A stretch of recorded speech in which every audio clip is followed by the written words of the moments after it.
नमस्कार साथियों, मेरा नाम है रितेश और आप लोग का स्वागत है माई पीसी के ऑनलाइन प्लेटफॉर्म पे। दोस्तों, आज हम लोग ऑल ओवर इंडिया के जितने भी लेक्स हैं, इम्पोर्टेंट इम्पोर्टेंट लेक झीलें हैं, उनको हम लोग आज देखेंगे। तो ये भारत की प्रमुख झीलें हैं जो कि आप लोग मैप में देख रहे होंगे, बहुत सारी झीलें, लेकिन इसमें से जो इम्पोर्टेंट होंगे उसी को हम लोग देखेंगे। जैसे आप लोग यहाँ पे इस मैप में देख सकते हैं, हमने पॉइंट आउट कर रखा है। आज इस लैग की वीडियो में 2 पार्ट में वीडियो होगी। एक पार्ट में हम लोग 15 लैग्स देखेंगे और एक वीडियो में 15 लैग्स, लगभग 30 से 33 झीलों को हम लोग यहाँ पे देखेंगे। तो पहला हम लोग यहाँ पे देखेंगे चिल्का चिल्का लेक, दूसरा कोलेरू लेक देखेंगे, तीसरा पुलिकट देखेंगे, चौथा अष्टमुदी देखेंगे, पाँचवाँ वेम्बनाड देखेंगे। छठवें की बात करें तो छठवां आप लोग यहाँ पे तमिलनाडु में देख रहे होंगे, उडई झील यहाँ पे है। और सातवां ऊटी देखेंगे और आठवां के यहाँ पे है लोनार झील है। और नौवां हम लोग देखेंगे नल सरोवर गुजरात में। और उसके बाद 10 नंबर हम लोग देखेंगे राजस्थान में नक्की। और देबर झील देखेंगे। 11 नंबर देवर झील यहाँ पे देखेंगे, राजस्थान में ही है। और राजसमंद भी यहीं राजस्थान में ही है, देखेंगे उसको। और सॉरी, गुजरात में है। पुष्कर देखेंगे, पुष्कर लोग देखेंगे यहाँ पे राजस्थान में ही है। अब पंच देखेंगे, ये भी राजस्थान में है। और सांबर भी राजस्थान में है। यानी सारी लगभग मैक्सिमम आज के 6 से 7 झीलें राजस्थान की देखेंगे। तो चलिए, आपने यहाँ पे इस मैप में आप लोग देख सकते हैं सारे राज्यों की स्थिति। तमिलनाडु, केरला, कर्नाटक, आंध्र प्रदेश, तेलंगाना, महाराष्ट्र, उड़ीसा, छत्तीसगढ़, मध्य प्रदेश, गुजरात, राजस्थान, उत्तर प्रदेश, बिहार। तो चलिए, इसी के साथ अपने हम लोग झीलों को देखते हैं और झीलों की जो खास विशेषताएं हैं उसको देखते हैं। पहला है झील चिल्का चिल्का झील। तो ये चिल्का झील कहाँ है? यहाँ पे मैप में भी आप लोग देख सकते हैं, उड़ीसा के ये एक समुद्र के पास ही लगा हुआ, ये आप लोग यहाँ पे झील देख सकते हैं, चिल्का झील। ये भारत की सबसे बड़ी झील है और एशिया का सबसे बड़ा लैंगून और दुनिया का सबसे बड़ा लैंगून है। तो ये जो चिल्का झील है भारत की सबसे बड़ी झील है। यानी क्वेश्चन अगर पूछ सकता है कि भारत की सबसे बड़ी झील बताइए, तो भारत की सबसे बड़ी झील कौन सी है? चिल्का झील, जो कि उड़ीसा में है, दया नदी के मुहाने पर। और ये दया नदी के मुहाने पर महानदी, जो महानदी का डेल्टा बनता है, के दक्षिण पश्चिम में स्थित है ये चिल्का झील। डेल्टा आप लोग को पता होगा, डेल्टा क्या होता है? जैसे कोई भी नदी ये आ रही है, तो जब जैसे जैसे इसका बिखराव होता जाता है, तो ऐसे इसका डेल्टा वहाँ पे बनता जाता है। तो वही महानदी के जो डेल्टा पे है, यही वहाँ पे चिल्का झील है। रामसर कन्वेंशन 1981 के तहत भारत का पहला आर्द्रभूमि। अब देखिए, यहाँ से दूसरी क्वेश्चन क्या बन सकता है कि भारत का सबसे पहला आर्द्रभूमि किसे घोषित किया गया था?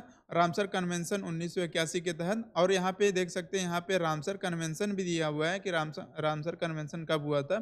तो रामसर कन्वेंशन 1981 में के तहत भारत का पहला आर्द्रभूमि चिल्का झील को बोला गया था, कहा गया था। ये 6 द्वीप, पीरकुंड, फुलबानी, बरहापुरा और नुआपारा, नलबाना और तमपारा से मिलकर बना हुआ है। भारतीय उपमहाद्वीप पर प्रवासी पक्षियों का सबसे बड़ा शीतकालीन स्थल है। और चिल्का झील क्या है? जो भारतीय उपमहाद्वीप है, उसमें उसमें जो प्रवासी पक्षी होते हैं, जो एक राज्य से दूसरे राज्य या एक डिस्ट्रिक्ट से दूसरे डिस्ट्रिक्ट अपने शीतकालीन स्थल के रूप में, जहाँ जहाँ जैसे जैसे मौसम जिस डिस्ट्रिक्ट का या जिस राज्य का अ, मौसम ठंडा रहता है, वहाँ पक्षियाँ प्रवास करके चले जाते हैं या जाते हैं। तो ये चिल्का झील की ये विशेषता है, जहाँ पे सबसे बड़ा शीतकालीन स्थल है। तो यहाँ पे शीतकाल में बहुत ज़्यादा पक्षियाँ आती हैं। तो ये रही चिल्का झील की विशेषताएं, जो कि उड़ीसा में है। नेक्स्ट हम लोग देखते हैं, आप लोग यहाँ पे चिल्का झील का बड़े मैप में देख सकते हैं, चिल्का झील उड़ीसा में है। और इसकी अवस्थिति भी देख सकते हैं आप लोग। नेक्स्ट है हम लोग का कोलेरू झील। कोलेरू झील की बात करें तो ये भारत की एक प्रमुख झील में आती है। तो कोलेरू झील भारत की सबसे बड़ी मीठे पानी की झील है। देखिए हमेशा कभी कभी कहीं ना कहीं क्वेश्चन में किसी पीवाईक्यूज में देखे होंगे आप लोग, पूछ लेता है भारत की सबसे बड़ी मीठे झील मीठे पानी की झील बताइए कौन सी है। तो यहाँ पे देख सकते हैं कि सबसे बड़ी मीठे पानी की झील तो कई हैं, लेकिन सबसे बड़ी मीठे पानी की झील यहाँ कोलेरू झील है, जो कि यहाँ पे भी देख सकते हैं आप लोग। ये आंध्र प्रदेश में ही ये कोलेरू झील की अवस्थिति यहाँ पे आप लोग देख सकते हैं इस मैप में। तो ये कोलेरू झील है जो कि आंध्र प्रदेश में है, कृष्णा और गोदावरी डेल्टा के बीच। तो जो कृष्णा नदी और गोदावरी नदी है उसके उससे जो डेल्टा बना हुआ है समुद्र के किनारे, जहाँ से वो पानी समुद्र में गिरता है, तो वहाँ जो डेल्टा बना उसी दोनों की कृष्णा और गोदावरी नदी के बीच में कोलेरू झील है। इन दोनों नदियों द्वारा पोषित होता है। तो ये जो कोलेरू झील है, तो जो इस झील की पानी कहाँ से आता है, तो ये गोदा कृष्णा और गोदावरी नदियों के पानी से ये सिंचित होती है, इससे पोषित होती है कोलेरू झील। यहाँ पे पानी इकट्ठा होता है। वन्य जीव अभ्यारण्य और रामसर कन्वेंशन साइट भी है। ये कोलेरू झील में क्या है, वन्य जीव कन्वेंशन, तो ये वन्य जीव अभ्यारण्य है, आप लोग यहाँ पे देख सकते हैं यहाँ पे, और रामसन कन्वेंशन साइट भी है यहाँ पे कई तो उत्तरी एशिया और पूर्वी यूरोप से प्रवासी पक्षियों का आकर्षित करता है। तो जो उत्तरी एशिया है, उत्तर में इधर म्यांमार साइड जाएंगे आप लोग, इधर उत्तर साइड में, तो उत्तरी एशिया और पूर्वी यूरोप से प्रवासी पक्षियों को आकर्षित करता है ये कोलेरू झील। जो प्रवासी पक्षी एक शहर से दूसरे शहर जाते हैं उनको ये आकर्षित करता है कोलेरू झील। आप लोग कोलेरू झील की अवस्थिति देख सकते हैं, ये आंध्र प्रदेश इंडिया के मैप में यहाँ पे कोलेरू झील की अवस्थिति। और तो ये है। नेक्स्ट देखते हैं हम लोग कौन सा है, पुलिकट झील। पुलिकट झील भारत का दूसरा सबसे बड़ा लैंगून है। तो ये भारत का सबसे दूसरा बड़ा लैंगून है। तो यहाँ पे हम लोग देखेंगे लैंगून होता क्या, आप लोग को बता दें। तो यहाँ पे लैंगून का मतलब होता है कि जो समुद्र के किनारे क्या होता है कि जो बनने वाला उथाल होता है, जो ऊंची थोड़ा सा उथाल टाइप में भूमियाँ होती हैं, वहाँ पे जाके पानी रुक जाता है, तो वो लैंगून कहलाता है। या अगर इसकी लैंगून झीलों की हम विशेषताओं की बात करें, तो ये आमतौर क्या होता है कि खारे पानी की झील होती है। मीठे पानी की भी हो सकती है, लेकिन आमतौर पर क्या देखा जाता है कि ये खारे पानी की झील होती है।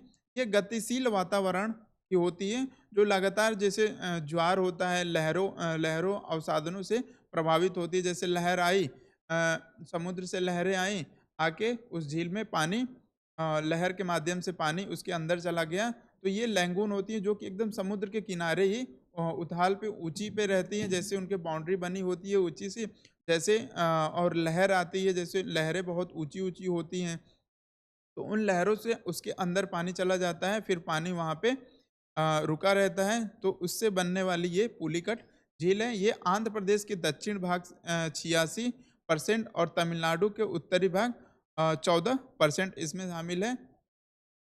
श्रीहरिकोटा द्वीप से बंगाल की खाड़ी से अलग करता है।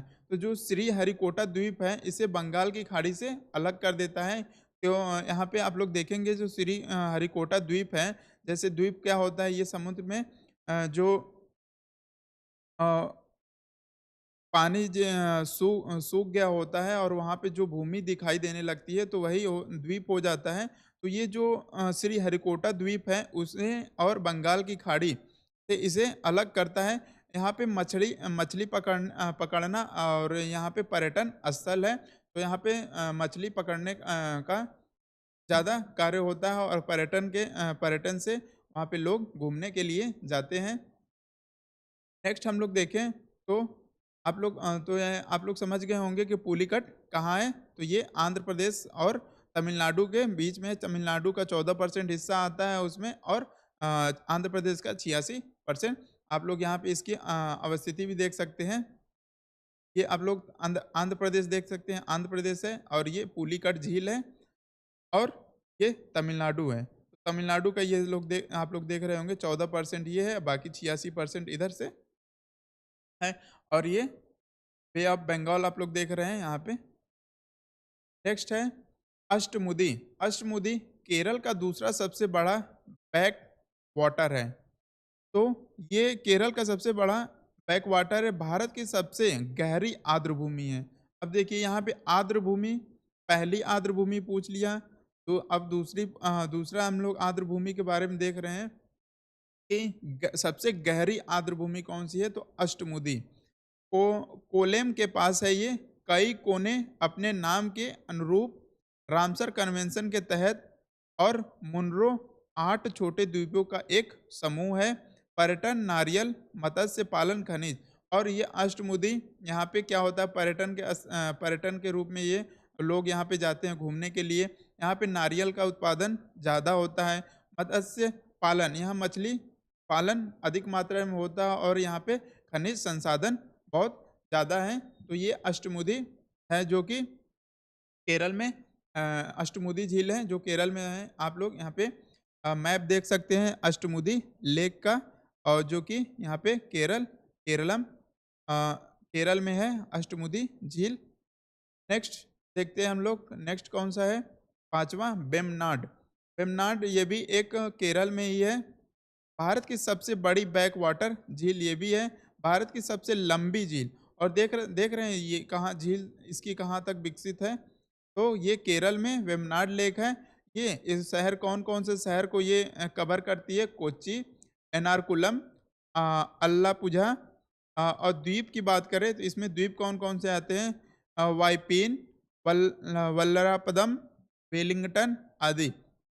नदियों की बात करें तो इससे पंबायर, मड़ीमाला और मानाचील, इसमें पानी अपने उन नदियों से ये पोषित होती है ये झील।